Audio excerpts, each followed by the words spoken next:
Syekh Dr.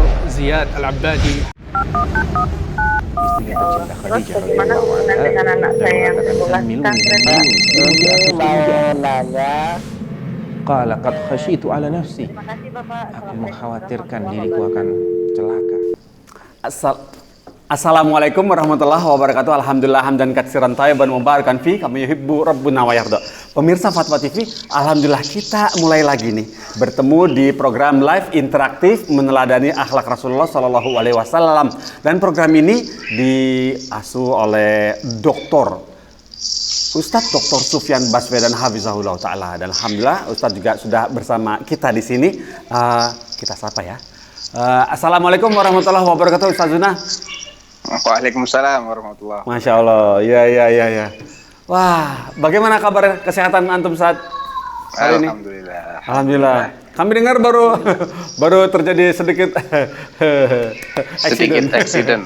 Iya. Iya gitu ya. Semoga dengan itu Allah mengampuni dosa antum.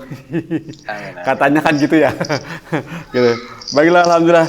Ustaz, kalau semuanya sudah baik-baik, antum sudah tenang, kita bisa mulai dari pertanyaan pertama gitu misalnya. Nah, mulai. Baiklah, alhamdulillah. Baiklah Ustaz, kita mulai dari pertanyaan pertama pemirsa. Nah, bagi yang ingin bertelepon di acara ini bisa di 021 212 32333 seperti yang tertera di layar. Dan bagi pendengar radio, saya ucapkan sekali lagi 021 212 32333 ya. Oke, pertanyaan pertama dari Haris Setiawan, Ustadz, Jawa Barat, Kabupaten Bekasi. Assalamualaikum warahmatullahi wabarakatuh, Ustadz Sofyan. Waalaikumsalam warahmatullahi Saya mau bertanya, bolehkah kita mengawali doa dengan membaca surat Al-Ikhlas? Karena di dalam surat tersebut mengandung pengagungan terhadap Allah. Jadi sebelum mulai kita baca dulu, baru kita bisa mulai meminta apa yang kita inginkan kepada Allah. Apakah boleh? Ya, saya khawatir itu kalau di bareng atau bismillah alhamdulillah wassalatu wassalamu ala rasulillah wa ala alihi wa amma ba'd. Jadi saya khawatirnya kalau itu dibarengi dengan keyakinan bahwa yang cara seperti itu lebih afdol daripada yang tidak didahului dengan membaca surat Al-Ikhlas. Oh, iya. Kalau dibarengi dengan keyakinan begitu, malah jadi bid'ah. Nah, tapi kalau tidak dibarengi dengan keyakinan, ya nggak apa-apa. Cuman itu juga nggak ada anjurannya. Tidak ada keistimewaan apa-apa mendahulukan surat Al-Ikhlas. Yang disunnahkan itu adalah memulai doa dengan puji-pujian kepada Allah. Alhamdulillah. Ya, kemudian Allahumma lakal hamdu kulluh atau walakas syukur kulluh. Kemudian diikuti dengan sholawat. Ya. Allahumma sholli ala Muhammad wa ala ali Muhammad. Setelah itu baru kita panjatkan doa. Disunnahkan pula menyebut-nyebut asmaul husnanya Allah sesuai dengan narasi doanya apa nih? Doanya minta pertolongan misalnya. Ya Nasir unsurni. Ya. Doanya minta kesembuhan, ya Syafi ishfini. Ya. Karena Syafi itu nama Allah. Seperti dalam doa Allahumma adhibil ba'sa rabban nas washfi antas syafi. La shifaa illa shifa'uk. Itu kan doa dibarengi dengan nyebut-nyebut asmaul husna. Walillahil asmaul husna fad'uhu biha. Adapun mendahulukan surat Al-Ikhlas, saya tidak tahu dalilnya, Mas Pongki. Ya. Seperti itu ya, dikhawatirkan ya. Kembali ke hati lagi, Ustaz ya. Iya, dan jangan jadi rutinitas. Karena kalau jadi rutinitas, jadi bid'ah juga. Iya. Begitu ya, Ustaz. Ya, dikhawatirkan ya nanti ya, begitu. Baiklah, alhamdulillah. Barakallahu fiikum Ustaz atas nasihatnya dan Mas Haris Setiawan. Semoga menyaksikan acara ini jadi bisa paham apa yang sudah disampaikan Ustaz Sofyan. Nah, boleh sekali-kali mungkin boleh ya Ustaz ya. Sekali-kali. Boleh, sekali-kali boleh. Sekali-kali boleh. Iya. Baiklah, berikutnya pertanyaan dari hamba Allah Ustaz di DKI Jakarta. Assalamualaikum warahmatullahi wabarakatuh Ustaz Sofyan. Saya ingin bertanya ini. Bagaimana caranya memberi nasihat kepada lingkungan atau teman-teman saya, teman-teman yang bertanya ini, agar dia bisa taubat dari gay, perilaku gay atau sodom dan lesbian. Afwan Ustadz sebelumnya, soalnya di HP saya ini banyak sekali nomor-nomor WhatsApp yang rekan teman-teman lingkungan yang gay atau sodom seperti pengikut Nabi Lut. Mohon nasihatnya, tips nasihat agar bisa menasihati mereka ya Ustadz. Barakallahu fikum. Iya, Allah barik fik. Ya memang ini harus menjadi PR bersama ya, masyarakat, pemerintah, para asatidzah itu harus bareng-bareng bersinergi dalam memberantas penyakit masyarakat ini. Iya. Dan itu dimulai dengan mengkampanyekan kotornya praktek itu, betapa besar dosa pelaku-pelakunya, dan bahwasanya mereka itu harus diberi julukan sebagaimana Allah menjuluki mereka. Dan julukannya Allah kepada mereka itu mafhum, bisa kita fahami dari berbagai ayat. Di antaranya ketika kaum Nabi Lut diingatkan oleh Nabi Lut. Apa jawaban mereka? Innahum unasun yatatahharun. Jawabannya kaum Nabi Lut, ya pantas kalau mereka tuh nggak mau apa yang kita lakukan, karena mereka adalah orang-orang yang suka membersihkan dirinya. Mafhumnya, kaumnya Nabi Lut yang pelaku sodomi itu adalah orang-orang jorok, orang-orang kotor. Ya, kita harus kampanyekan bahasa ini.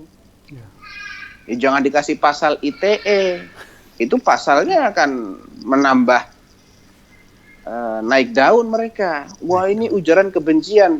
Yo, ya bagaimana dong? Allah menyuruh kita membenci semua perbuatan mungkar. Allah menyuruh kita membenci semua pelaku kemungkaran. Allah menyuruh kita menamai mereka sebagaimana Allah namai mereka. Ya. Innakum lata'tunal fahisha ma sabaqakum biha min ahadin minal alamin, kata Allah.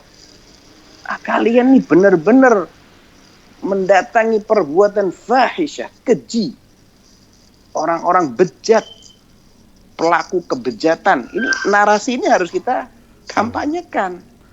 Kalau nggak gitu nanti, gay itu apa ya? Kok kayaknya keren malah ya istilah gay gitu ya. Antum kalau dengar kata-kata gay dengan kata-kata orang bejat, lebih nggak enak mana? Bejat. Paling tidak ada perasaan mereka ini orang bejat.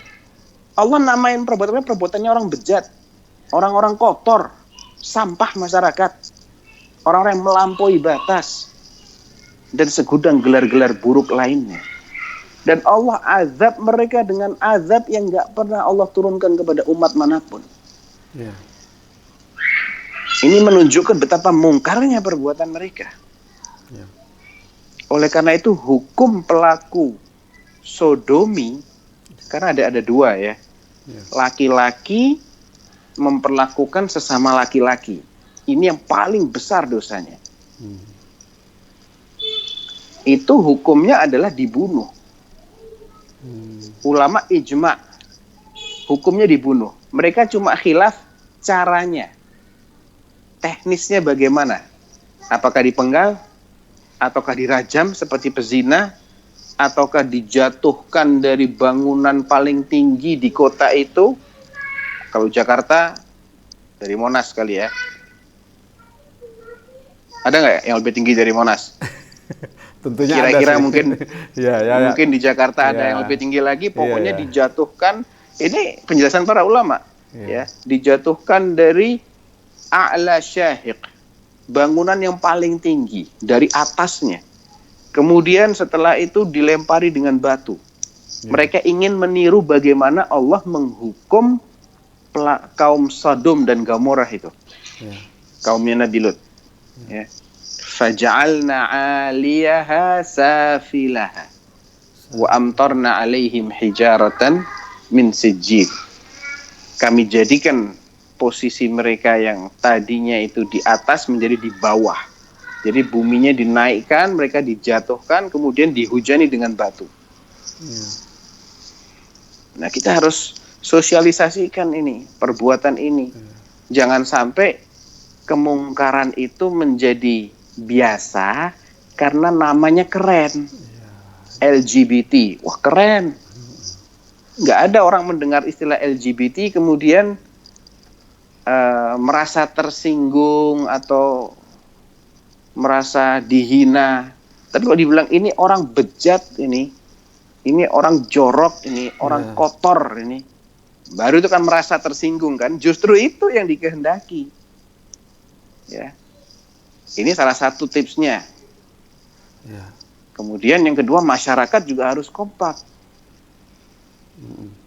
Ya, semua perbuatan-perbuatan, peluang-peluang ke arah sana mesti ditutup semaksimal mungkin, berikan hukuman yang berat. Makanya juga harus ada campur tangan pemerintah di sini. Mereka akan ditanya oleh Allah SWT apabila tidak merasa bertanggung jawab. Kalau ingin merasa bertanggung jawab, maka harus ada hukuman yang tegas bagi para pelakunya. Ya, media-media yang mengkampanyekan harus dibredel, dituntut, didenda sebesar-besarnya. Pelakunya, aktor-aktornya harus dihukum seberat-beratnya. Kalau perlu hukumannya di depan umum biar jadi jerah. Ya, ntar kena pelanggaran HAM. Nah, susah memang. Kalau semua dalilnya pakai HAM, pakai hak asasi manusia, ini manusia mana yang mau kita pertahankan hak asasinya? Ya, manusia itu ada yang melebihi binatang tingkah lakunya, dan Al-Quran sebutkan itu. Ya, ada orang yang oleh Allah dijulukin sebagai anjing.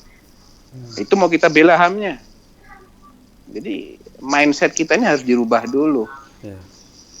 Ya, mohon maaf saya harus keras kalau ngomong begini, saya nggak bisa lunak. Ya. Iya, Ustaz. Insyaallah seperti itu. Barakallahu fiikum, Ustaz. Jadi teman kita ini, hamba Allah ini agar menasihatinya dengan tegas ya, Ustaz ya. Itu ya, Ustaz ya. Saran. Ya, artinya ini nggak bisa sendirian, Mas Ogi. Oh, ya, memang ini perlu kekompakan. Ya. Yang pentingnya penguasa itu karena tidak semua orang itu bisa diketuk hatinya. Nggak semua orang itu bisa diharapkan ketakwaannya, rasa takutnya sama Allah. Nggak. Banyak orang, bahkan mungkin mayoritas, bahkan saya yakin mayoritas itu hanya takut kalau ada sanksi. Disinilah perlunya penguasa. Nggak bisa Ustaz nasihatin. Ustaz kan nggak punya wewenang, kan nggak boleh menghukum, nggak boleh dia menjatuhkan sanksi. Yang boleh itu kan penegak hukum. Nah, penegak hukum harus ada undang-undangnya. Kita hanya bisa memberikan penjelasan, fatwa, nasihat. Gimana supaya dia bisa takut? Ya harus ada produk hukum. Dilaporin. Kalau laporin hukumannya nggak tegas ya percuma aja. Iya nggak? Kita hanya bisa mengkampanyekan, suarakan kembali apa narasi-narasi yang Allah gunakan dalam Al-Quran. Jangan pakai LGBT. Mereka orang-orang bejat, mereka orang-orang jorok, mereka pelaku perbuatan keji. Itu kita harus, oh si fulan yang bejat itu ya.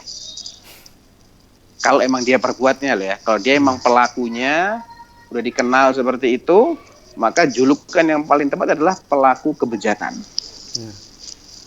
Biar ada sense of guilty gitu ya, perasaan bersalah. Karena taubat itu kuncinya apa?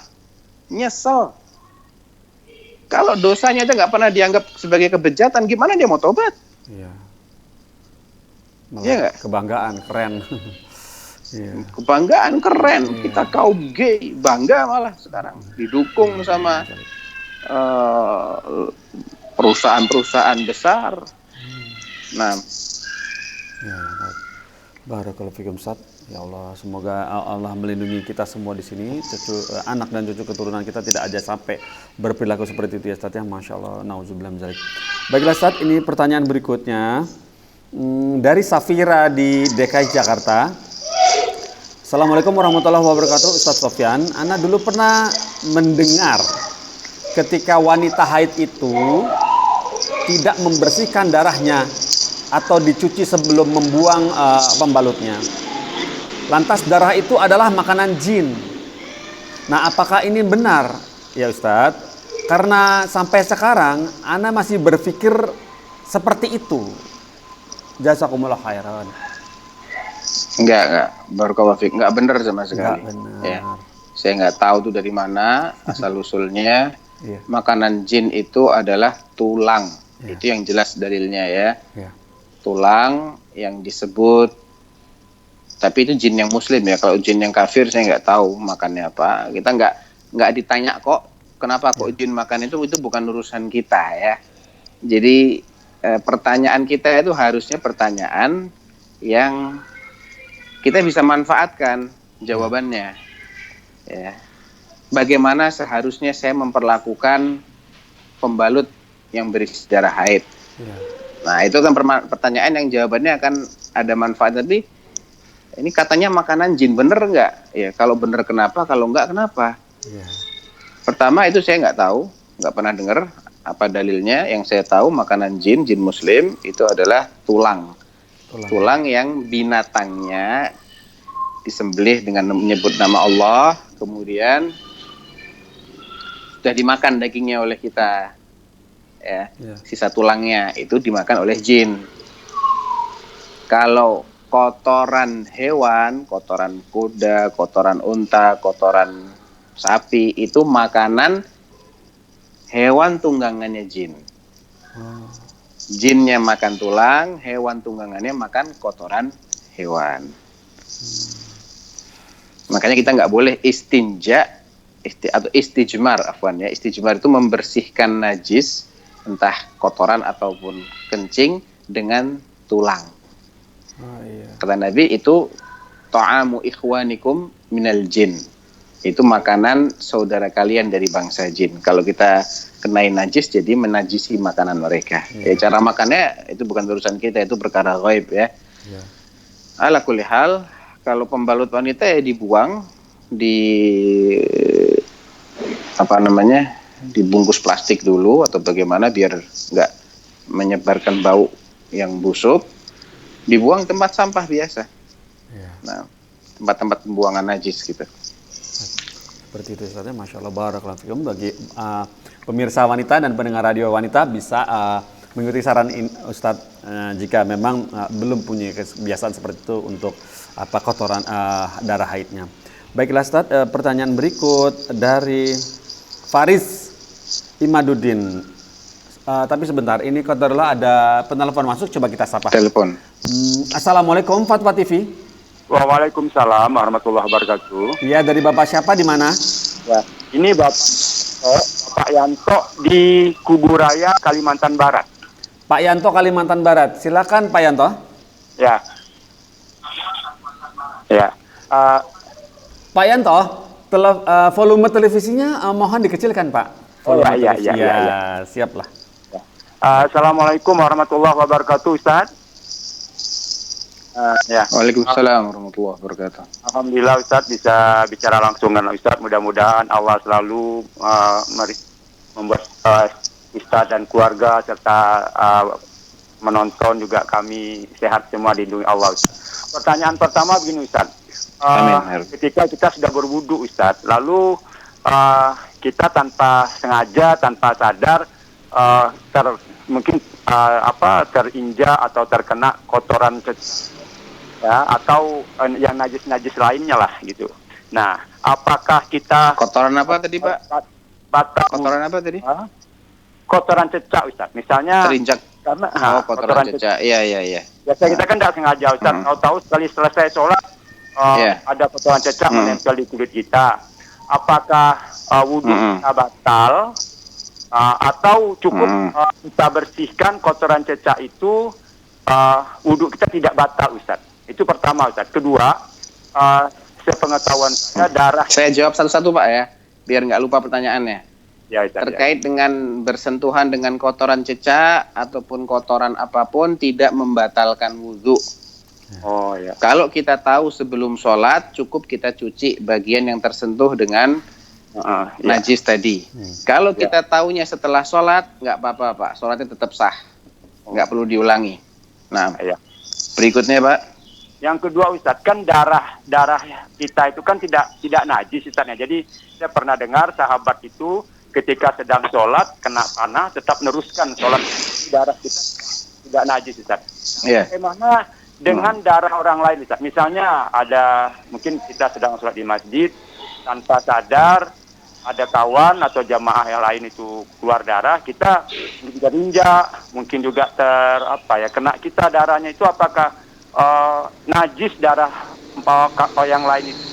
Enggak, kasusnya kayak kena kotoran cecak tadi Ustaz. Ya, jazakallah khairan Ustaz. Wa'alaikum. Baik. Kalau darah itu adalah darah yang keluar dari pembuluh darah, setahu saya najis, Pak. Oh, iya. Cuman tidak membatalkan wudhu. Oh iya. Dan ada rukhsah, ada keringanan bagi orang yang sholat dengan luka, ya, luka yang masih mengeluarkan darah. Seperti yang Bapak sebutkan tadi, para sahabat sholat dalam keadaan tubuh mereka mengeluarkan luka. Ya, ketika mereka perang kan pasti ada luka-lukanya gitu ya. Tetap mereka harus sholat dalam kondisi seperti itu. Jumhur ulama mengatakan keluarnya darah dalam jumlah yang besar itu membatalkan wudhu. Oh ya, Ustaz. Keluarnya darah dalam jumlah besar membatalkan wudhu. Tapi yang dirajihkan oleh Syekh Abdurrahman As-Sa'di rahimahullah tidak membatalkan wudhu. Karena memang tidak ada dalil qat'inya, Pak. Dalil yang tegas dan benar-benar gamblang yang menyebutkan orang yang keluar darah itu harus mengurang kembali wudhunya. Selain darah haid ya, selain darah haid, darah nifas, nggak ada dalil yang tegas-tegas ke arah sana. Jadi kalau kita terkena darah, ya kita bersihkan, Pak. Ya, Ustaz. Oh. Ya, karena daman masfuhan, darah yang keluar terpancar dari pembuluh darah itu kan sesuatu yang najis, nggak boleh. Fa innahu rijsun. Kata Allah, maka rijsun itu najis. Ya, Ustaz. Ya, najis. Zatnya najis. Tapi tidak semua yang najis itu membatalkan wudhu. Kita kena najis seperti kita habis wudhu nih. Ya. Tahu-tahu nginjek lantai ada ompolnya anak-anak. Ya, Ustaz. Ompolnya najis. Ya. Kaki kita terkena najis, tapi wudhu kita nggak batal. Oh ya, Ustaz. Cukup dibasuh. Gitu loh. Cukup dibasuh aja, dibersihkan aja. Yang batalkan wudhu apa? Kalau kitanya kentut, kitanya kencing, kitanya BAB, itu membatalkan wudhu. Ya, Ustaz. Tapi kalau kita bersentuhan dengan sesuatu yang najis, cukup dibersihkan najisnya. Ya, ya. Jadi terkait dengan darah tadi, ya dibersihkan darahnya. Kalau darah kita memungkinkan, lukanya itu memungkinkan untuk ditempelin kapas atau apa, biar nggak terus keluar darahnya, itu lebih baik, Pak. Kita keluar dari khilafnya para ulama. Ya. Tapi kalau nggak memungkinkan, ya sudah, nggak apa-apa. Oh, jadi Rukhsah. sholat kita tadi tetap, kalau kita tidak sadar, tidak tahu ada darah nempel. Kalau nggak tahu nggak ada masalah, Pak. Oh ya. Semua yang tidak ada kesengajaan dan sifatnya itu, ini kaidahnya begini, Pak. Baik. Pembatal wudhu atau gini, syarat-syarat sahnya sholat. Kan Bapak tanya, sholat kita bagaimana nih? Kita nggak tahu ternyata ada darah di punggung kita. Baik. Kita salam baru kelihatan darahnya, umpamanya gitu ya. Ya, ya, Ustaz. Nah, kaidahnya begini, Pak. Syarat sahnya sholat itu terbagi menjadi dua. Ya. Syarat yang harus diwujudkan. Ya, Ustaz. Contohnya apa? Masuknya waktu, Ya, Ustaz. menghadap kiblat, Ya. berwudu, Ya. atau tayamum kalau nggak bisa wudu. Ya, Ustaz. Kemudian apalagi niat, Ya. ya. Yang ada lagi syarat-syarat yang sifatnya harus dihindari. Apa? Najis pada pakaian kita, najis pada tempat sholat kita. Ya. Ini kan syarat yang kita harus bersihkan dulu. Nah, terkait dengan syarat yang sifatnya harus kita hindari, itu kalau kita tidak tahu, Ya. maka selama kita nggak tahu tadi, itu dimaafkan. Walaupun ternyata masih ada najis. Ya. Dalilnya apa? Dalilnya ada hadis dalam Sahihain. Nabi SAW pernah sholat mengimami para sahabatnya. Beliau sholat menggunakan alas kaki. Ya, Ustaz. Tiba-tiba di tengah sholat dilepas sandalnya sama Nabi. Ya. Para sahabat pun ikut-ikutan melepas sandal mereka. Ya. Usai sholat, Nabi melihat ada setumpuk sandal. Ya. Loh, kenapa ini? Kata para sahabat, kami melihat engkau melepas sandalmu. Kami pun melepas sandal kami. Kata Nabi, tadi Jibril ngasih tahu di sandal saya ada najis, saya lepas. Nabi nggak ngulangi sholat. Jadi selagi belum tahu kalau sandalnya atau bajunya atau celananya atau tempat sholatnya ada najisnya, maka sholatnya tetap sah. Begitu dia tahu, dia harus hindari. Iya. Caranya gimana? Ya kalau sandal dilepas. Itu, Ya. Ustaz, ya. Gitu. Kalau tempatnya ada najisnya, ya geser tempatnya. Gitu. Jadi kalau kotoran cecak itu kalau di masjid itu berarti termasuk najis yang dimaafkan, Ustaz ya? Iya, itu najis yang kecil, Pak. Mukhaffaf. Dan kemungkinan sulit dihindari ya. Karena kadang nggak kelihatan saking kecilnya. Kalau dia di atas karpet, karpetnya warnanya gelap juga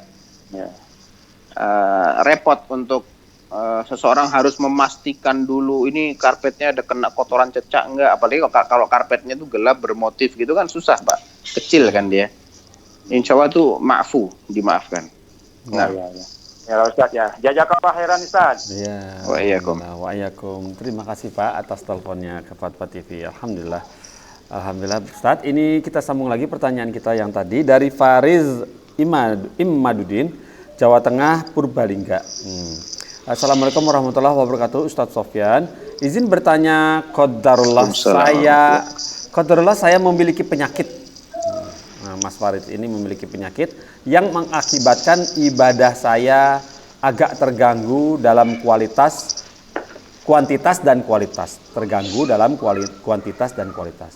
Lantas, apakah saya lebih baik berdoa meminta kesembuhan atau bersabar dengan pegangan hadis bahwa kelak di akhirat ada orang yang menginginkan seandainya dulu di dunia diberikan penyakit parah sampai-sampai kulit mereka terkelupas karena besarnya pahala yang akan didapatkannya di dunia dan akhirat. Syukron Ustadz, mohon pencerahannya. Baik, barakallahu fiik, akhi Faris. Ya. Kami doakan ya, semoga Allah segera mengangkat dan menyembuhkan penyakit antum dan memberi pahala yang terbaik bagi antum atas ujian penyakit ini. Demikian juga kepada seluruh kaum muslimin yang sedang ditimpa ujian oleh Allah Subhanahu wa taala. Allahumma amin. Terkait dengan apakah sebaiknya bersabar atau apa tadi, pilihan keduanya ada nggak, disebutkan nggak? Tadi pilihan keduanya adalah berdoa meminta kesembuhan atau bersabar dengan berpegang pada hadis yang tadi itu, bahwa nanti berdoa minta kesembuhan kepada Allah itu nggak ada masalah. Bagus itu. Bagus ya, karena Nabiullah Ayub yang itu juga orang yang ketakwaannya dan keimanannya mumpuni, dia minta kepada Allah, Rabbi inni massani yadurru wa anta arhamur rahimin.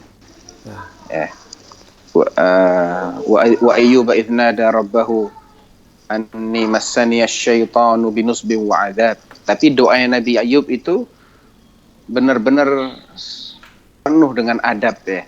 Beliau tidak sedikit pun mengait-ngaitkan musibah ini dengan Allah Subhanahu wa taala. Ya, artinya beliau tidak menyalahkan, ya Allah engkau kan sudah lama memberi ujian. Enggak ada narasi seperti itu. Beliau hanya mengatakan, ya Allah aku telah tertimpa oleh suatu kemudaratan berupa penyakit dan kondisi yang menyiksa, karena sakitnya sekujur tubuh kecuali dua aja yang masih sehat, yaitu hati beliau dan lisan beliau. Di ayat yang lain, wa Ayyub idh nada rabbahu anni massani asyaitanu binusbin wa adzab. Ya Allah, aku diganyang oleh syaitan dengan nusbin atau dengan kelelahan dan dengan azab ini. Tidak ada narasi ya Allah telah memberiku penyakit, enggak. Karena itu berpotensi menafikan kesabaran. Jadi beliau menggunakan bahasa, beliau hanya mengeluhkan sakitnya kepada Allah. Dan Allah sudah Maha tahu, Allah ingin beliau disembuhkan, ya Allah tahu. Intinya berdoa kepada Allah, minta kesembuhan. Kan tujuan untuk mendapatkan kesembuhan ini juga tidak lain tidak bukan agar bisa maksimal beribadah kan? Betul. Yang saya pahami dari pertanyaan kan seperti itu. Iya, Ustaz. Membatasi ibadahnya. Nah, hanya saja kita juga harus menyadari bahwa ada kalanya doa kita itu tidak langsung diijabahi oleh Allah. Dan Allah itu mengijabahi pasti, tapi cara Allah mengijabahi terserah Allah. Dalam hadis yang diriwayatkan oleh Imam Ahmad dengan sanad yang hasan, Nabi bersabda, "Ma min 'abdin yad'ullaha bida'watin laysa fiha ithmun wala qati'atu rahimin illa a'tahu Allahu ihda thalathin." Ya. Tidaklah seorang hamba minta kepada Allah dengan suatu permintaan yang tidak mengandung dosa dan tidak mengandung pemutusan hubungan kekerabatan. Syaratnya itu ya. Enggak mengandung dosa, tidak mengandung pemutusan hubungan kekerabatan. Doanya dia itu. Maka Allah pasti akan memberinya salah satu dari 3. Lanjut hadisnya mengatakan kadang Allah akan berikan sesuai dengan yang dia minta di dunia ini. Atau Allah berikan bukan sesuai dengan yang dia minta, tapi kalau dia meminta suatu kebaikan di dunia, Allah nggak kasih kebaikan, tapi Allah alihkan darinya musibah yang itu setara dengan kebaikan yang dia minta. Misal dia minta diberi kesehatan, atau dia minta diberi rezeki, gajinya nambah misalnya.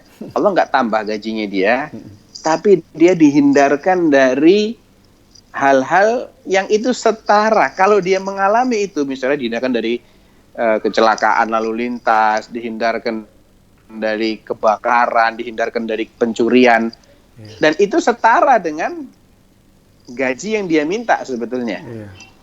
Yang ketiga, Allah nggak berikan apapun di dunia ini, baik sesuai permintaan ataupun dihindarkan darinya kejahatan yang sesuai dengan kebaikan yang dia minta, tapi Allah simpan pahalanya di akhirat. Nah, jadi ada kalanya kita berdoa pun mungkin tidak langsung diijabahi oleh Allah. Kita harus sabar di sini. Tetap kita husnudzon kepada Allah. Pasti ini Allah punya hikmah di sini. Itu akan membantu kita untuk sabar. Nggak syarat, kita nggak harus tahu kok apa hikmah di balik setiap ketetapan Allah. Kita nggak harus tahu. Nggak harus tahu. Tapi kita wajib yakin. Kita harus yakin bahwa Allah Subhanahu wa taala tidak menzalimi hambanya. Kalau Allah Ta'ala, wa mallahu bidhallamin lil 'abid. Sama sekali Allah tidak menzalimi hambanya. Sedikit pun. Jadi apa yang Allah tetapkan atas diri kita, sakit atau musibah apapun itu ada banyak kebaikan. Cuma kita kadang nggak tahu kebaikannya. Di antaranya nih, yang Allah sebutkan adalah bergugurnya dosa-dosa kita, terangkatnya derajat kita. Kemudian kita jadi ingat dekat lagi sama Allah. Tadinya kalau sehat walafiat, rezeki lancar, lupa sama Allah. Begitu sakit nggak bisa apa-apa, Allah yang kita ingat. Ini kan maslahat buat kita. Diingatkan oleh Allah. Kita jadi menyadari nikmat Allah ternyata. Oh subhanallah, selama ini saya punya kaki, nggak pernah ada keluhan apa-apa. Saya nggak pernah merasa nikmat ini. Mas Mongki, antum merasa punya mata nggak sekarang? Ada rasanya nggak antum punya mata? Kadang-kadang kan? Tapi kalau matanya sakit baru kerasa. Nah, baru bener. Saya punya mata ternyata ya. Kita punya gigi ini kalau nggak sakit, kita nggak merasakan. Begitu sakit, gigi, ternyata selama ini gigi saya nggak sakit, itu nikmat ternyata. Subhanallah, subhanallah ya. Semua anggota tubuh kita kalau sehat nggak ada rasanya. Begitu sakit baru kerasa. Itu ya, aduh. Banyak hikmahnya Mas Mongki. Iya. Nah. Iya benar Ustaz. Ya. Masya. Jadi hikmah itu tidak wajib kita ketahui. Tidak wajib kita tahu. Tapi kenapa? Boleh cari tahu. Karena Allah Maha tahu. Tapi kita boleh cari tahu. Kita nggak dikasih boleh, cari tahu boleh. Tapi jangan sampai kita punya pikiran begini. Kalau saya nggak menemukan hikmahnya, berarti ini jelek, nggak ada hikmahnya. Nggak boleh punya kesimpulan kayak begitu. Benar. Ya. Kalau saya nggak temukan hikmahnya, berarti ini keputusan Allah yang salah, yang nggak tepat, yang nggak relevan. Ini batil. Kesimpulannya adalah kesimpulan yang sangat berbahaya. Karena konsekuensinya dia akan menyifati Allah dengan salah dalam memutuskan. Na'udzubillah. zalim, na'udzubillah. Ini semua kufur ini. Iya. Menganggap Allah salah, menganggap Allah zalim, Iya. menganggap Allah nggak adil, ini kufur. Kufur ya. Bahaya, bukan sesuatu yang ringan. Iya. Wa tahsabunahu hayyinan wa huwa 'indallahi 'azim. Mungkin saja kita menganggap itu ucapan biasa-biasa aja, sepele, tapi di sisi Allah besar itu. Jadi kita harus, makanya bedanya orang iman dengan orang yang nggak beriman itu di sini, Mas Mungki. Iya. Kalau orang nggak beriman, dia hanya mengandalkan apa yang bisa dia pahami kan. Betul. Begitu dia nggak bisa paham, dia nggak akan percaya. Kenapa saya harus percaya dengan takdir? Kenapa saya harus percaya bahwasanya ini adalah keadilan Allah? Mana adilnya? Saya sakit terus orang lain sehat kok. Iya. Nah kalau orang beriman kan nggak begitu. Saya percaya Allah sudah bilang Allah adil, saya percaya. Cuman saya nggak tahu aja di mana keadilan, tapi saya yakin pasti ada keadilannya. Nggak syarat saya harus tahu semuanya. Iya, Masya Allah. Gitu. Seperti itu ya. Tidak wajib kita mengetahui hikmahnya. Baiklah, yang penting kita Tapi harus wajib meyakini bahwa semua takdir Allah pasti ada hikmahnya. pasti baik, Masya Allah. Pasti ada hikmahnya. Iya, Ustaz, Masya Allah. Ustaz, ini alhamdulillah kita sudah kedapatan telepon baru lagi. Coba kita sapa. Assalamualaikum Fatwa TV. Waalaikumsalam warahmatullahi wabarakatuh. Iya, dari Ibu siapa di mana? Palembang, dengan Ibu hamba Allah di Palembang. Ibu hamba Allah di Palembang. Silakan Ibu. Assalamualaikum Ustaz. Waalaikumsalam warahmatullahi wabarakatuh. Ya Bu, silakan Bu. Ustaz, saya ini habis maghrib tuh melaksanakan zikir atau wirid itu namanya Allahumma anta rabbi 3 kali ya. Allahumma anta rabbi 3 kali sesudah sholat maghrib itu. Lantas? Allahumma anta rabbi itu la ilaha illa anta khalaqtani wa ana abduka wa ana ala ahdika wa wa'dika mastaqtu a'udzubika min syarri ma sana'tu abu laka bi nikmatika alayya wa abu dan bi fakiri fa innahu la yaghfiru dzunuba illa anta. Nah itu apa? Sudah itu sholat 3 kali, terus ayat kursi 1 kali, terus kulhu 3 kali, al-falaq 3 kali, an-nas 3 kali. Salah apa bener itu? Udah betul Bu. Oh. Ya. Bener Bu, bener mboten salah Bu. Oh, Ya, alhamdulillah. Ibu Palembang tapi kok logatnya Jawa Bu. Oke, Pak. Iya, iya. Oh, Masya Allah. Nah, bener Bu, nggak ada yang salah. sama habis sholat subuh saya zikir itu. Terus. Iya. Apa itu? Betul ya? Bu. Benar ya? Betul, Iya. betul. Terus ini Ustaz Abdullah Zain tuh, nah. Iya. Nah, pas sujud itu saya pikir sujud ke orang-orang tuh kok bisa lama baca apa. Nah, saya dengar dari Ustaz Abdullah Zain tuh rupanya baca ini. Allahumma firli zanbi kullah ikrahu wajilahu awalu wa akhiru wa sirah. Nah, sudah baca Rabbiyal A'la. Oh bener apa enggak itu ya? Ya kan ya Allah ampunilah dosa. Boleh Bu, boleh. Memang sujud itu kecil lah Bu. Memang sujud itu kan ada. Saya jawab Bu ya. Saya jawab Bu ya. Iya. Ya, saya jawab ya. Jadi memang posisi sujud itu ada yang wajib kita baca, yaitu tasbih. Tasbih itu minimalnya 1 kali. Tasbih yang minimalis, tasbih yang paling singkat adalah Subhana Rabbiyal A'la. Itu. Ada beberapa versi lain bacaan tasbih seperti Subuhun, Kudusun, Rabbul Malaikati Warruh. Versi ketiga, Subhanadzil Jabaruti wal Malakuti wal Kibriyai wal Azamah. Versi keempat, Subhana Rabbiyal A'la wa bihamdih. Ada beberapa versi Bu. Ibu bisa baca sifat sholat Nabi Syekh Al-Albani, insya Allah lebih lengkap versi-versinya apa saja. Itu wajib kita baca minimal sekali. Setelah itu ada yang sunnah. Sunnahnya apa? Membaca 2 kali, membaca 3 kali, itu sunnah Bu. Jadi Subhana Rabbiyal A'la sekali wajib. Subhana Rabbiyal A'la yang kedua sunnah. Yang ketiga sunnah. Sunnah. Jadi Apalagi yang disunahkan? Doa. Doanya apa? Bebas. Apa aja boleh. apa? Tapi kalau kita sholat berjamaah, ya kita jangan kelamaan. Kan kita harus ngikutin imam. Kalau imamnya sudah ngangkat, ya kita angkat. Jadi kalau kita sholat sendiri, kita perbanyak doa-doa itu. Nabi mengatakan, wa ammas sujud fa'akthiru fihi du'a faqaminun an yustajaba lakum. Ketika sujud, perbanyaklah doa. Karena itu sangat berpotensi untuk diijabahi. Nah, Ya, Ibu. Bagaimana, Ibu? Tetapi dalam sujud itu harus bahasa Arab, katanya tidak boleh bahasa Indonesia. Ya betul, Pak. Sebaiknya begitu, Bu. Tapi Bahasa Arab.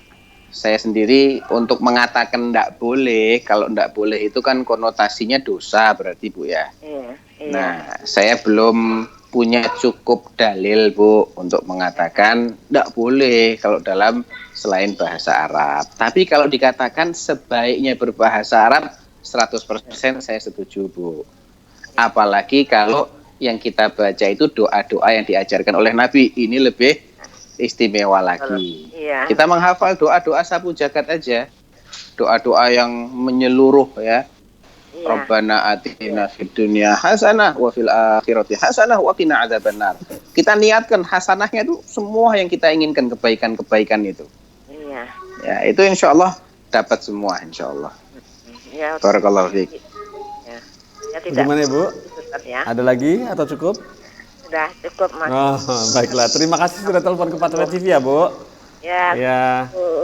Waalaikumsalam warahmatullahi wabarakatuh. Alhamdulillah. Seperti itu tadi pemirsa, pertanyaan dari hamba Allah di Palembang kalau nggak salah tadi ya, Masya Allah. Baiklah Ustaz, ini pertanyaan berikutnya dari Bapak Hadi Rahadi di Aceh. Ya, di Aceh Ustaz, Aceh Tengah.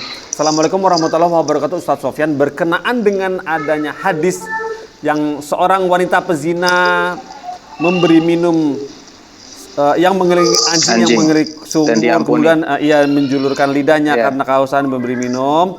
Nah, pertanyaannya adalah apakah ada riwayat atau asar yang menjelaskan bahwa wanita tersebut itu seorang muslimah sehingga Allah mengampuni dosanya?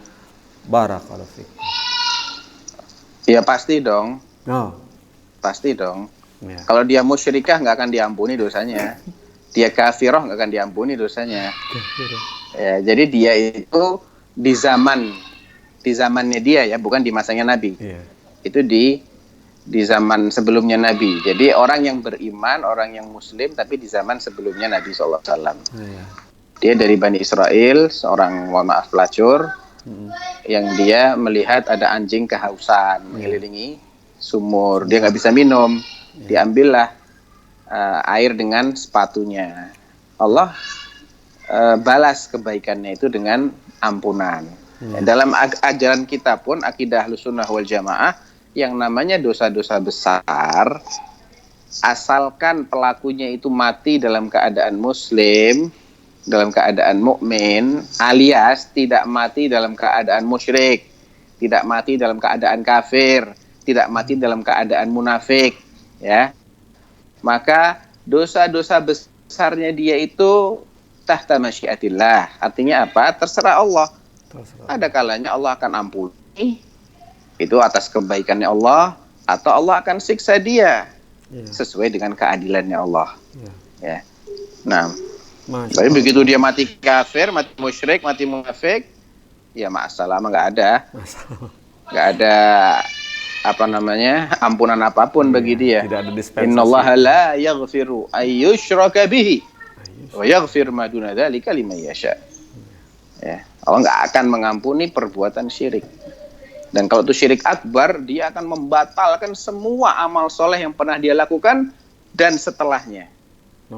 Selama dia nggak taubat itu. Misalnya nih, orang beribadah 50 tahun bertauhid. Umur dia 50 tahun lebih sehari. Misalnya nih. Hari terakhir dia berbuat syirik. Syirik akbar ya. Atau kufurnya kufur akbar. Atau nifaknya nifak akbar. Pokoknya yang mengeluarkan seseorang dari Islam. Dan dia mati dalam keadaan belum bertaubat dari syiriknya itu. Maka sia-sia semuanya. Atau nih Mas Pongki. Atau yang penting juga nih. Penting. 50 tahun tauhid, bertauhid dia. Masuk tahun 51, hari pertama misalnya, Ya. dia berbuat syirik. Dia baru meninggal 10 tahun kemudian. Oh. 50 tahun bertauhid, sehari dia berbuat syirik akbar, atau kufur akbar, atau nifak akbar. Dan dia nggak bertaubat setelah itu. Sampai 10 tahun kemudian dia baru mati. Ini juga dengan orang yang contoh. Sama ya, Ustaz? Jadi dia tidak bertaubat dari dosa syiriknya. Belum bertaubat, statusnya dia masih musyrik. Kalau dia ingin dianggap muslim, dia harus taubat dulu dari dosa syiriknya, dari dosa kufurnya, dari dosa nifaknya. Taubat dengan syarat-syarat taubat yang sudah dijelaskan dalam dalil Al-Quran dan Sunnah. Menyesal, menghentikan dosa itu, berjanji tidak ngulangi lagi. 3 minimal. Kalau nggak terpenuhi 3 syarat, dianggap belum tobat. Dia tidak melakukan dosa, oke. Tapi dia nggak pernah menyesali. Nggak pernah ada niat tidak ngulangi lagi. Belum sah tobatnya. Walaupun dia nggak sedang mengulangi dosanya. Misalnya kemarin dia syirik akbar. Setahun kemudian dia sudah nggak ngelakukan. Besok-besoknya nggak lakukan lagi. Sampai 10 tahun nggak dia ulangi. Tapi dia nggak pernah menyesali itu yang 10 tahun lalu. Dia belum bertobat. Hati-hati, itu amalnya dia 50 tahun sebelum berbuat syirik plus 10 tahun setelah berbuat syirik atau kufur atau nifak akbar tadi, sia-sia semua. Hapus ya. Sia-sia semua, hapus semua. Habitat a'mal. Ya. Habitat a'malu. Nah, baiklah. jadi pasti itu pelacurnya muslim, pasti. Pasti. Ya yakin. Ya, yakin. Karena ini aturan yang baku nggak pernah dirubah oleh Allah dimanapun. Nggak, semua nabi dapat wahyu yang sama. Walaqad uhiya ilaika wa ilal ladzina min qablika la in asyrakta la yahbatanna 'amaluka wa la takunanna minal khasirin. Ini wahyunya semua nabi dapat wahyu ini, luar biasa ini masalah. Telah kami wahyukan kepadamu wahai Rasulullah Muhammad sallallahu alaihi wasallam dan kepada semua nabi sebelummu. Bunyinya apa? Kalau sampai engkau Muhammad, Isa, Musa, Ibrahim, semua nabi berbuat syirik, pasti batal amalmu dan pastilah engkau menjadi orang yang merugi. Nabinya aja dibatalin, apalagi cuman pelacur. Nah, Ustaz. Baiklah. Barakallahu fikum Ustaz, pengetahuannya Masya Allah, sharingnya. Ini sudah ada penelpon masuk. Coba kita sapa. Assalamualaikum Fatwa TV. Waalaikumsalam. Ya, Ibu siapa ini? Bapak siapa? Ibu siapa? Dari mana? Halo? Dengan Pak Badrun. Oh, Bapak siapa? Di mana, Pak? Sukoharjo, Pak. Oh, Bapak di Sukoharjo ya. Nama Bapak siapa, Pak? Ya, mau tanya, Ustaz. Oh, Pak Badrun. Ya, Silakan Pak Badrun. Iya, silakan. ini ketika kita membantu untuk pembangunan masjid, terus setelah masjid itu jadi dan sudah karena sudah digantikan dengan bangunan yang baru, maksudnya bangunan lama itu dihancur robohkan, apakah amalan kita dulu tatkala membantu masjid itu juga sudah terhenti dengan robohnya masjid itu, Ustaz? Demikian. Assalamualaikum. Waalaikumsalam warahmatullahi wabarakatuh. Jadi yang Bapak tanyakan tadi, apakah pahalanya orang yang ikut nyumbang bangun masjid yang pertama, yang kemudian dirobohkan, itu berhenti setelah masjidnya dibangun ulang, ataukah masih terus dapat pahala gitu ya? Iya. Mudah-mudahan saya nggak salah dalam memahami. Nah, sudah terputus qadarullah. Udah terputus ya? Iya, sudah terputus. Ya, insya Allah tidak terhenti. Tidak terputus. Ya, insya Allah nggak terhenti. Amin. Allah itu maha luas karunia-Nya. Niat antum atau niat siapapun yang menyumbang itu kan ingin mendapatkan manfaat itu selamanya. Kadangkala secara fisik dia sudah tidak mungkin lagi dipertahankan. Tapi niat seseorang itu lebih bisa menyampaikan seseorang kepada cita-citanya daripada upayanya dia sendiri. Oh, sebentar. Ini nasihat para salaf ya. Ta'allamun niyyah fa innaha ablaghu minal amal. Pelajarilah bagaimana memiliki niat yang baik. Hadirkan niat dalam setiap aktivitas-aktivitas yang itu bisa menjadi ibadah. Karena sesungguhnya niat itu lebih menyampaikan seseorang daripada amalnya dia. Kok bisa begitu? Pertama, niat tok tanpa amal udah ada pahalanya. Amal tanpa niat ada pahalanya? Nggak ada. Innamal a'malu binniyah. Dalam hadis Ibnu Abbas fi sahihain, innallaha katabal hasanati was sayyiati tsumma bayyana dzalik, faman hamma bi hasanatin falam ya'malha katabaha Allahu 'indahu hasanatan kamilah. Allah telah mencatat semua kebaikan dan kejahatan dan Allah menjelaskan mekanismenya bagaimana. Siapa yang berniat untuk berbuat baik, belum dia amalkan, satu kebaikan sempurna dicatat oleh Allah. Kalau dia niat kemudian dia amalkan, dicatat minimal 10 kali sampai 700 kali, bahkan lebih dari itu. Tapi kalau dia berbuat tanpa niat atau niatnya salah, dosa malah dia. Sama-sama sholat, yang ini sholatnya lillahi ta'ala dapat pahala, yang ini sholatnya riya'an nas, riya, dosa dia gara-gara salah dalam menata niat. Kemudian Allah itu memberikan pahala yang sempurna bagi suatu amal yang belum sempat disempurnakan. Amal yang belum sempat. Karena adanya halangan, karena adanya mungkin umurnya meninggal. Ya, contohnya orang yang membunuh 99 orang, 100 orang tuh digenepin sama dia. Akhirnya dinasehatin agar dia hijrah meninggalkan kampung premannya itu, pindah ke kampungnya orang soleh. Dalam perjalanan di tengah jalan udah keburu meninggal. Belum genep kan hijrahnya itu? Belum. Baru separuh itu. Dihitung-hitung oleh dua malaikat, malaikat adab dan malaikat rahmat. Beradu argumentasi, ini harusnya diazab ini. Dia kan belum selesai, belum tuntas hijrahnya. Iya. Yang ini bilang, loh tapi kan dia sudah berupaya. Kata Allah, sudah kamu ukur berapa jaraknya. Ternyata jaraknya 1 jengkal lebih dekat ke kampungnya orang soleh. Masya Allah. Diampuni dosanya sama Allah. Murah banget Allah tuh. Bukti ketiga pentingnya niat apa? Nabi mengatakan Allah itu tetap mencatat kebaikan amal soleh seseorang yang biasa dia lakukan, namun dia terhalang karena safar atau karena sakit. Ya. Jadi Allah tetap catat pahalanya nih. Misalnya kita biasa sholat berjamaah di masjid, ya, tiba-tiba kita sakit, nggak bisa, harus isolasi mandiri 2 minggu misalnya, tetap pahala sholat di masjidnya ini dicatat oleh Allah.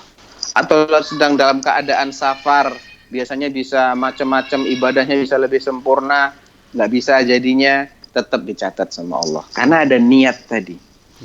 Jadi insya Allah dengan niatnya dia yang ikhlas, dan dia nggak tahu mungkin tiba-tiba lokasi itu terkena pelebaran jalan, proyek besar, kan mau nggak mau direlokasi, dipindah wakafnya. Insya Allah tetap pahalanya nyambung. Masya Allah, iya. Insya Allah tetap nyambung. Yang penting ikhlasnya, yang penting mengharap pahala yang tulus dari Allah Subhanahu Wa Taala. Masya Allah. Oh ya Ustaz, Ustaz, ada sedikit interupsi sedikit. Kalau ikhlas, apakah ada perkataan yang bilang ikhlas itu harus dilatih? Nah, karena apakah benar dengan pertanyaan itu, Ustaz? Betul. Awal-awalnya masih agak berat, karena itu amalan hati. Terus... Karena itu amalan hati. Oh, iya. Cara melatihnya salah satunya adalah sebagaimana dinasihatkan oleh sahabat Hudzaifah bin Yaman ketika ditanya oleh seseorang, dicurhatin sama seseorang. Inni akhsha an akuna munafiqan. Aku ini khawatir, jangan-jangan aku ini masih munafik. Hudzaifah balik bertanya, adzakarta asallaita hina khalauta, intinya gini, apakah engkau masih takut kepada Allah ketika engkau sendirian, tidak ada yang melihatmu? Dan apakah engkau masih melaksanakan sholat ketika tidak ada yang melihat? Saya dikatakan, iya, saya masih takut kepada Allah walaupun sendirian dan saya juga masih sholat. Apa kata Hudzaifah? Idhab fama ja'alakallahu munafiqan. Udah pergi sana. Insya Allah kamu bukan seorang yang munafik. Apa faedah yang kita bisa petik dari sini? Untuk melatih keikhlasan ya. Setiap ibadah itu Mas Pongki, ada ibadah varian wajib, ada varian sunnahnya. Ibadahnya sama jenisnya, sholat. Ada yang wajib 5 waktu. Untuk yang 5 waktu ini, antum susah mengumpet-ngumpet. Malah ntar dibilang nggak sholat kalau ngumpet-ngumpet kan. Ini mana nih Pongki nggak pernah kelihatan sholat, ini bahaya ini. Munafik bisa-bisa orang-orang bilang kan. Harus antum kelihatan sholat. Tapi ada ibadah sholat yang sunnah. Yang sunnah ini antum perbanyak ngumpetnya. Untuk menjaga keikhlasan. Puasa, ada yang wajib puasa Ramadan, ada yang sunnah, yang lain-lain sunnah. Yang Ramadan masa kita kelihatan nggak puasa bulan Ramadan, bahaya nih. Kita harus kelihatan. Ini syiar Islam, rukun Islam. Zakat juga begitu sama. Orang kok duitnya gede nggak pernah dikenal bayar zakat, jadi fitnah nanti. Tapi kalau sedekah, sembunyikan. Gitu. Jadi yang varian sunnah ini kita perbanyak yang tersembunyi. Itu cara kita untuk melatih ikhlas. Masya Allah, makin tersembunyi, makin gampang kita ikhlas. Iya. Itu ya, makin sering. Baiklah, Masya Allah, barakallahu fiikum Ustaz atas tipsnya. Ini sudah ada penelpon masuk, semoga kita masih memiliki waktu, semoga antum masih sempat menjawab. Ini masih memiliki 4 menit insya Allah. Assalamualaikum Fatwa TV. Assalamualaikum. Ya, Bapak siapa di mana? Hamba Allah di Jawa Timur. Ya, hamba Allah Jawa Timur, silakan. Mau menanyakan, mau meminta arahan dari Ustaz saya, Ustaz. Bagaimana, bisa diulang? Kurang jelas suaranya. Halo. Iya, arahan apa? Tentang sikap saya, apakah saya ini benar ataupun malah menyesatkan. Jadi seperti ini Ustaz, menyikapi hal yang baru saja terjadi tentang suatu tokoh agama yang meninggal dunia, tidak ada yang melarang kita. Namun di sisi lain, menurut saya, meninggalnya seorang mubtadi' kita boleh berbahagia Ustaz. Ada yang berkata, sahabat ada yang berkata, Anas bin Malik, apabila telah meninggal seorang mubtadi', maka kemenangan Islam telah dibukakan. Saya tidak tahu benar atau salah Ustaz. Saya mengatakan boleh mendoakannya, kita tetap membuka dari tokoh tersebut bahwasanya dia adalah ahlul bid'ah. Namun sebagian, menurut saya tidak tahu, takut saya fitnah juga. Sebagian pun mengatakan, loh, gal kok malah masih memvonis bid'ah segala macam. Kalau saya kata itu, saya boleh membawa guru yang dikatakan selamat, yang dikatakan punya karomah. Mengapa antum tidak mendoakan guru yang seperti itu? Mohon maaf, yang istilahnya dekat dengan kuburan, Ustaz, yang menghiasi kuburan. Kenapa antum tidak berbuat adil? Kenapa hanya tokoh fulan yang antum doakan dan tidak boleh mengatakan, tidak boleh membuka vonis bid'ah kok sudah meninggal dikatakan. Maka kita boleh berbahagia dengan meninggalnya mubtadi dan terus membuka namun kita tetap mendoakannya.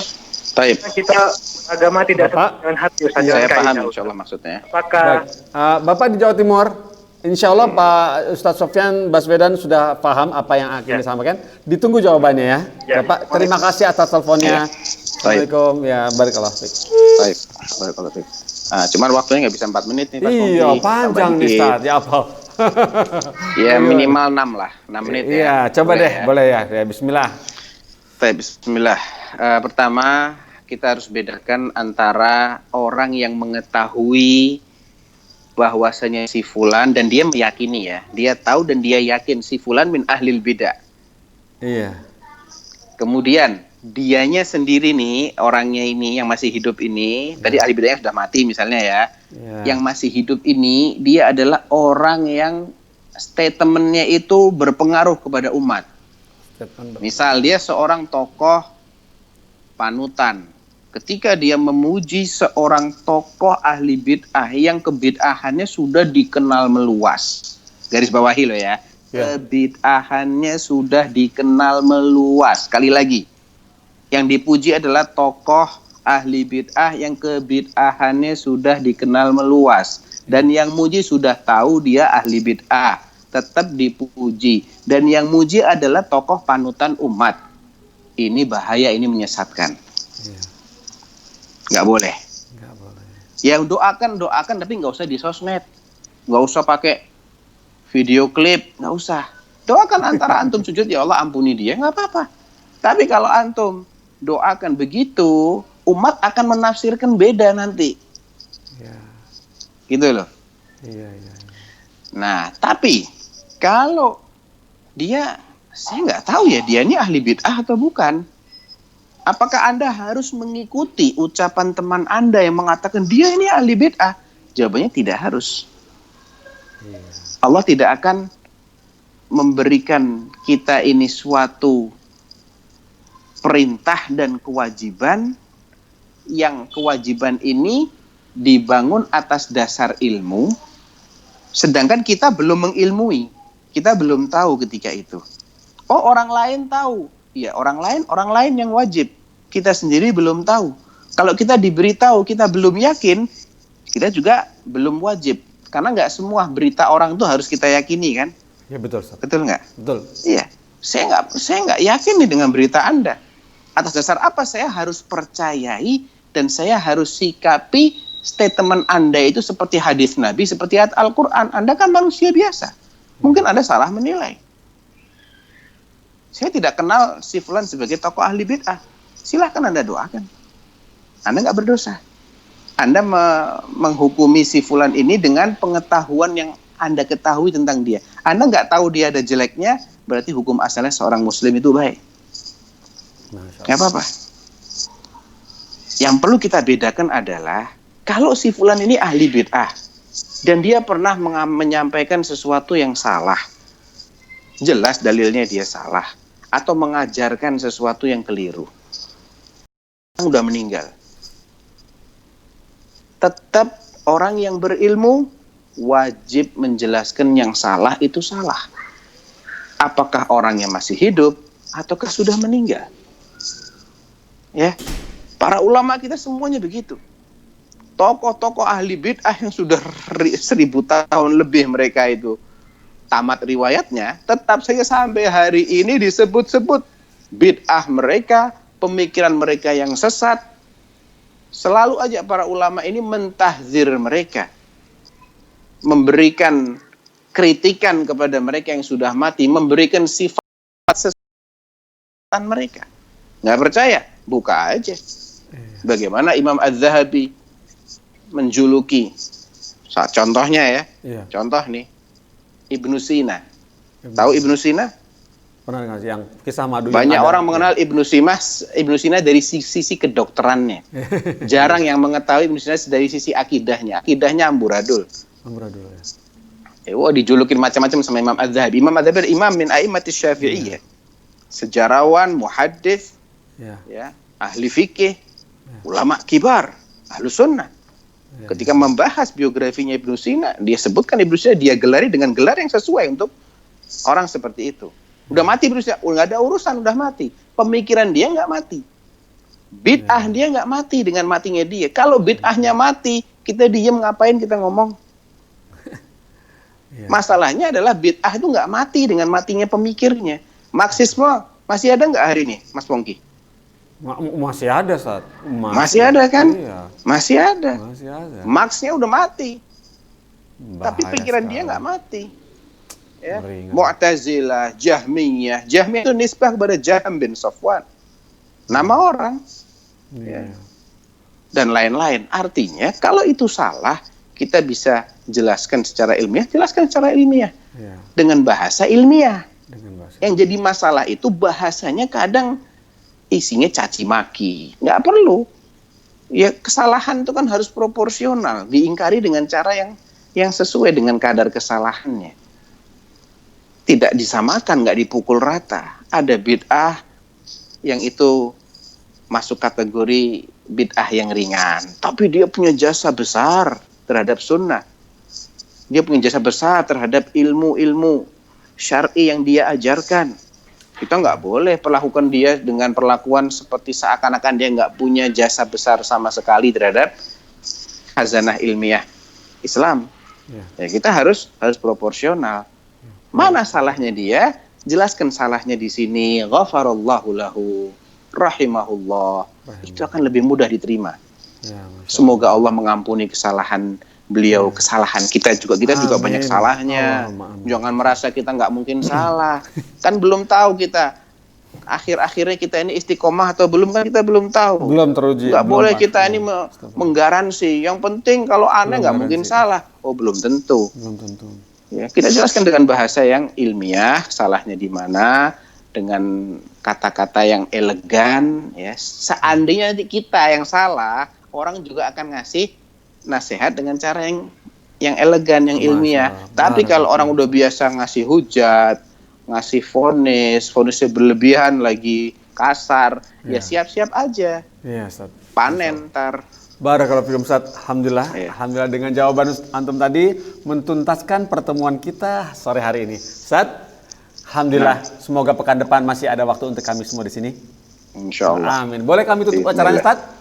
Silakan Mas Pungki. Baiklah, pemirsa Fatwa TV, barakallahu fikum, sudah kita saksikan, sudah kita dengar semua nasihat Ustaz Sofyan Baswedan sore hari ini. Insya Allah kita ketemu lagi pekan depan. Kita tutup dengan kafaratul majelis. Subhanakallahumma wa bihamdika, asyhadu an la ilaha illa anta, astaghfiruka wa atubu ilaika. Wassalamualaikum warahmatullahi wabarakatuh. Waalaikumsalam. Terus bagaimana hubungan dengan anak saya yang sekolah pesantren? Qala qad khashitu ala nafsi. Terima kasih Bapak. Aku mengkhawatirkan